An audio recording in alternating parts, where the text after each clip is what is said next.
I stood at the altar, my heart pounding hard, my palms sweating. I looked over at the seats reserved for my family. Every single one of them was empty. My mother was not there.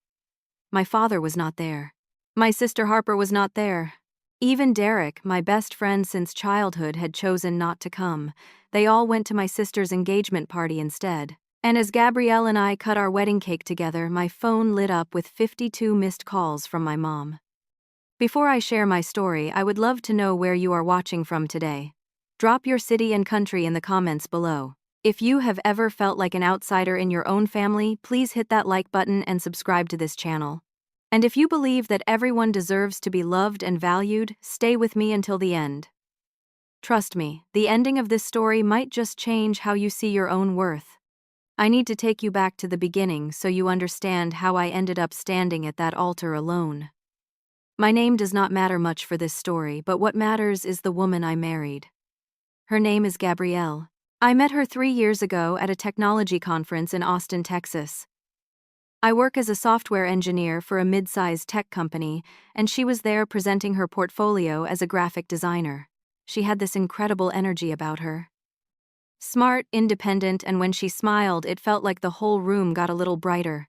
We started talking over coffee, exchanged numbers, and somehow that conversation turned into 3 years of the most genuine love I have ever experienced. Our relationship was never loud or dramatic.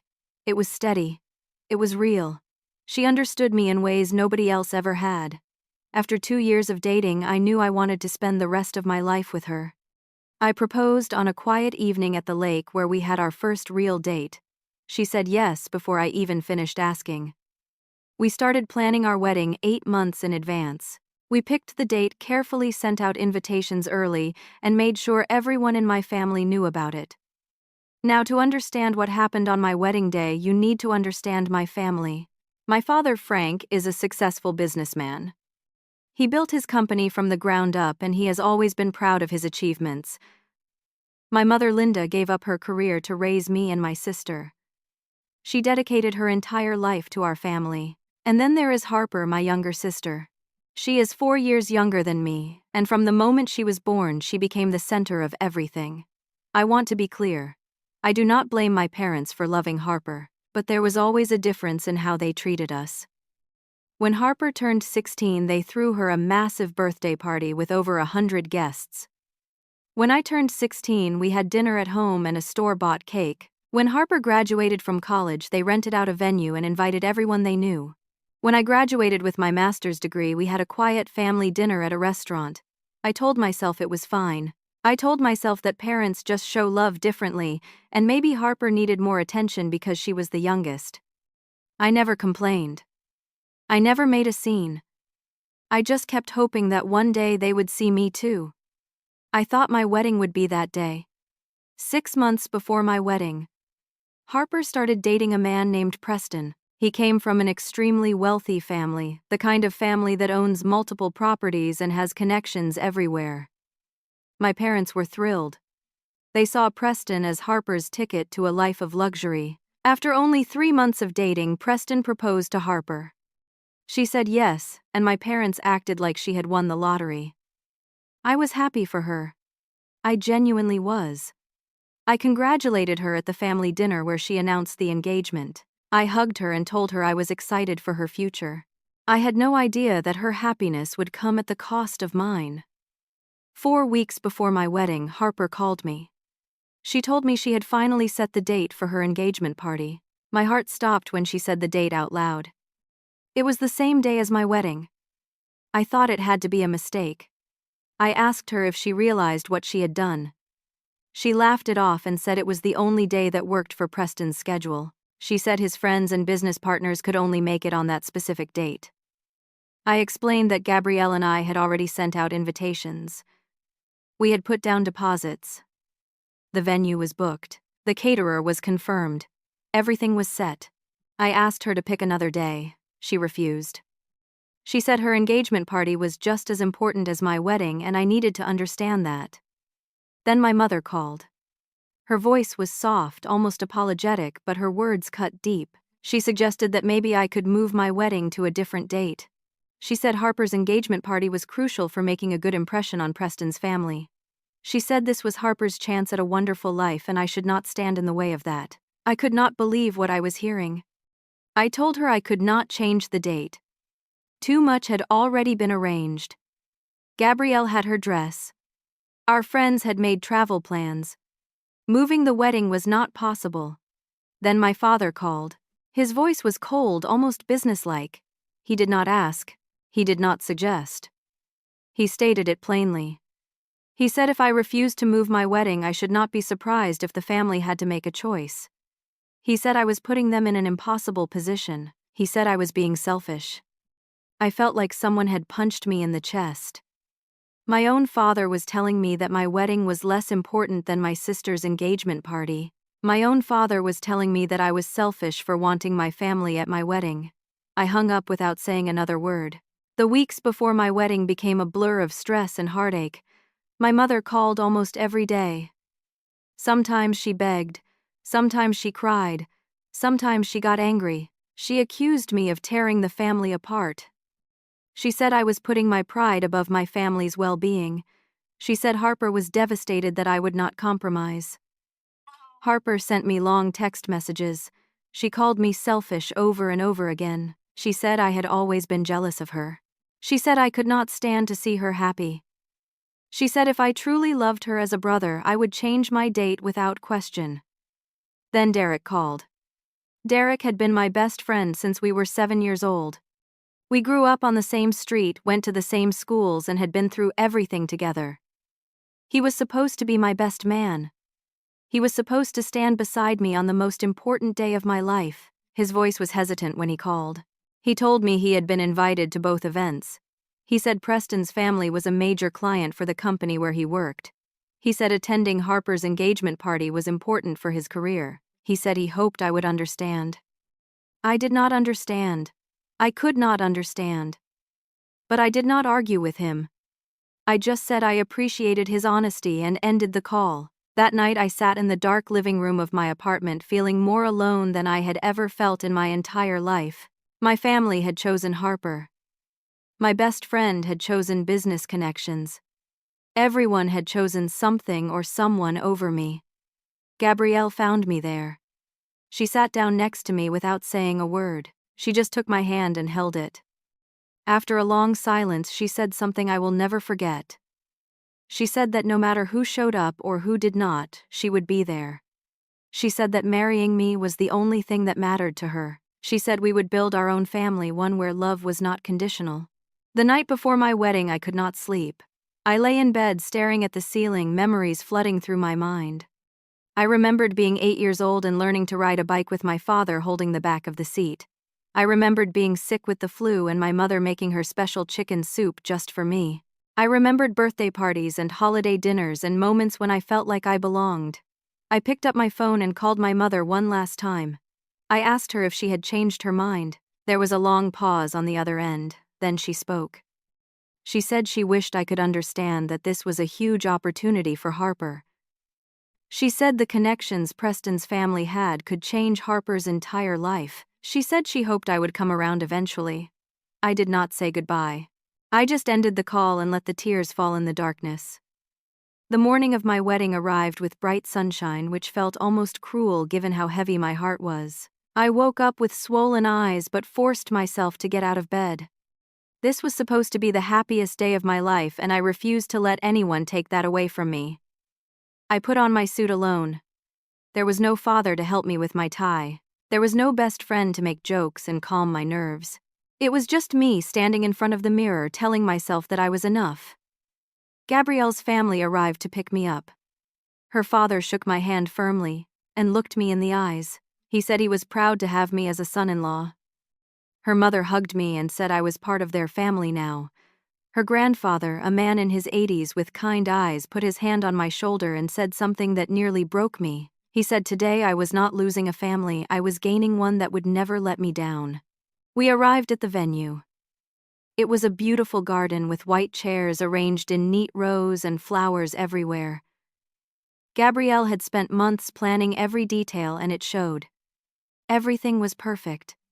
Everything except the 15 empty chairs on my side of the aisle. I walked to the altar and turned to face the guests. On Gabrielle's side, there were smiling faces everywhere. Her aunts, uncles, cousins, college friends, co-workers. On my side, there was nothing, just empty chairs with little reserved signs that would never be used. I heard whispers among the guests.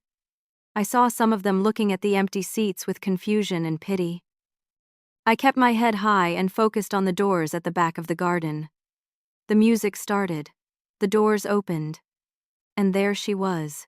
Gabrielle walked toward me in a white gown that seemed to glow in the sunlight. Her father was beside her, beaming with pride. But all I could see was her face. Her smile. The love in her eyes. In that moment, the empty chairs did not matter. The missed calls did not matter. The years of being overlooked did not matter. She was walking toward me and she was choosing me. The ceremony was beautiful. We exchanged vows that we had written ourselves. I promised to love her through every storm. She promised to be my home no matter where life took us. We exchanged rings. We kissed. And just like that, we were married.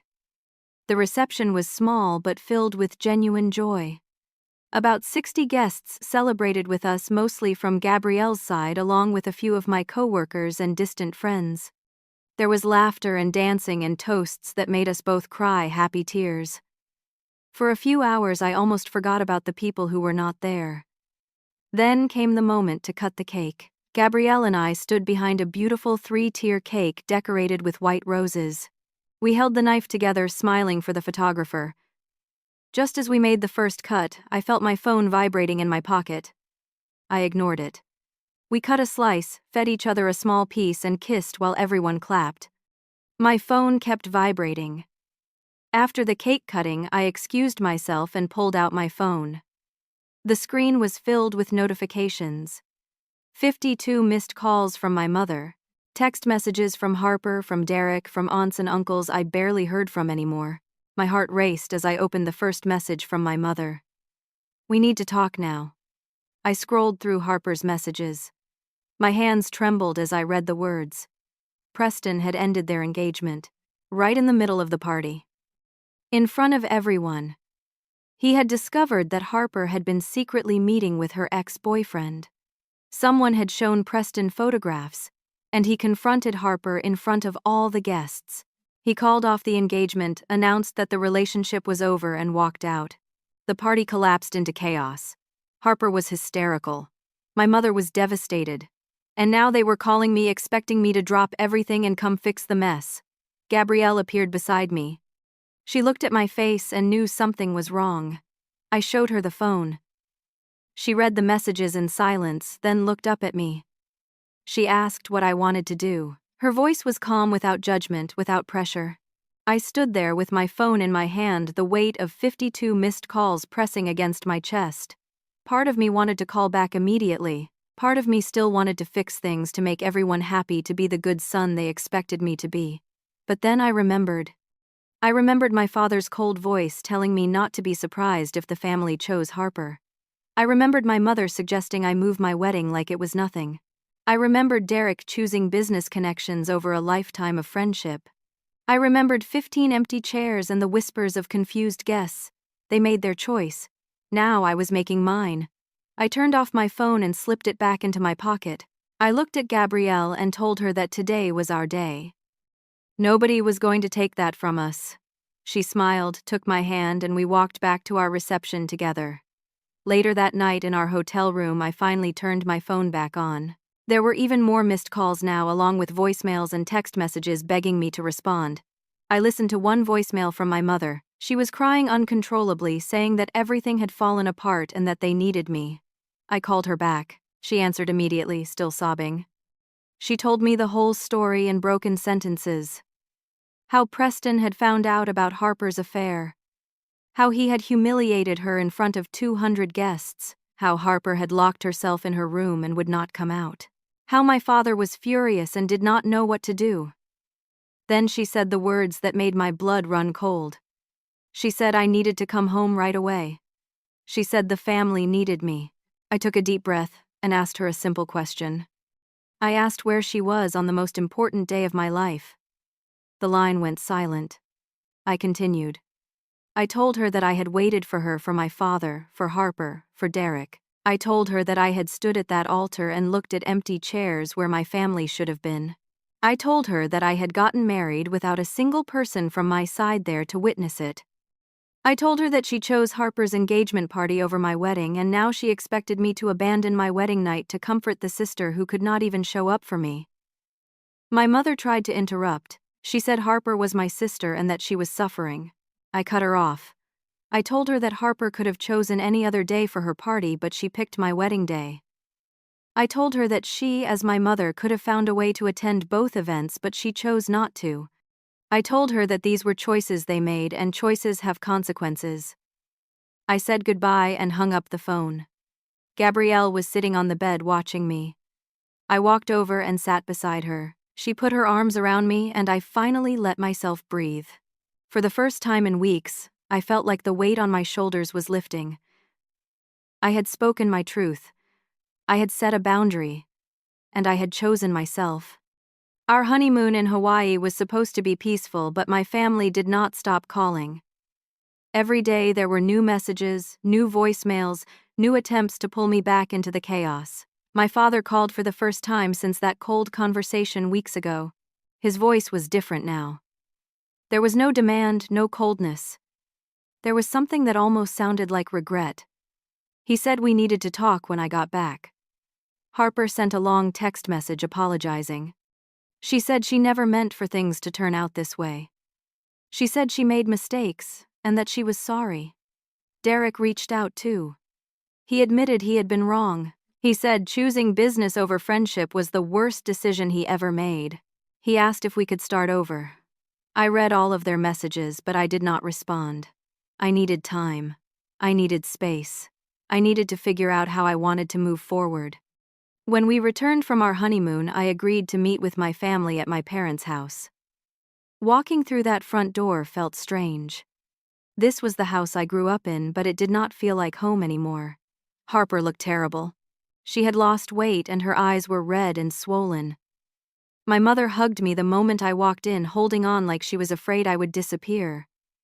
My father stood back, his hands in his pockets, looking uncomfortable. Everyone wanted to talk. Everyone wanted to explain. Everyone wanted to apologize. I let them speak without interruption.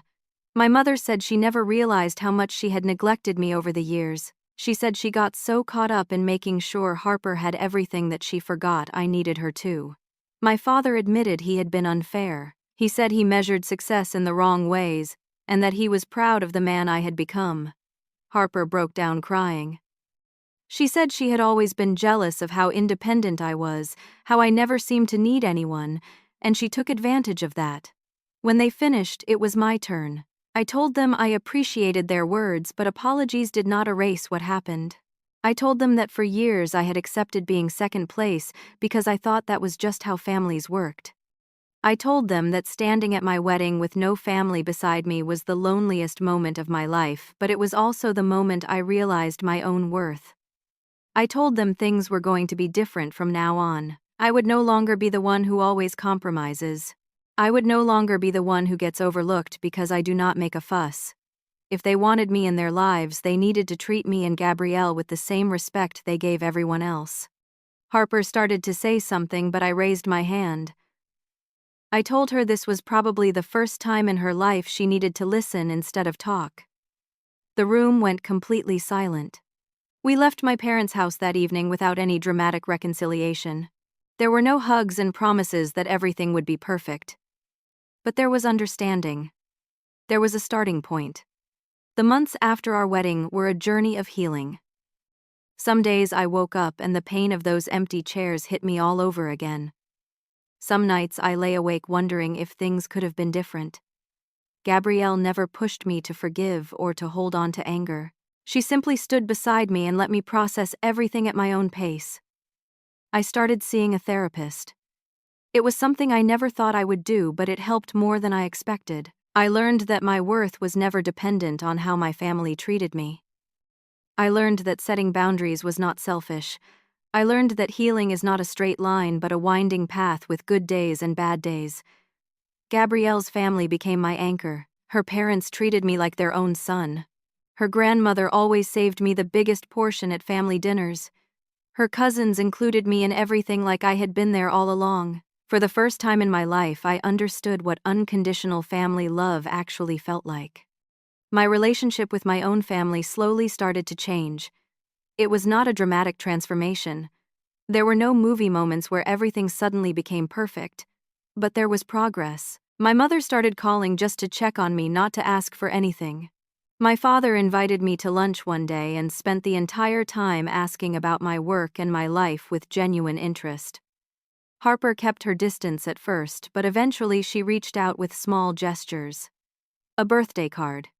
A text message congratulating me on a work promotion.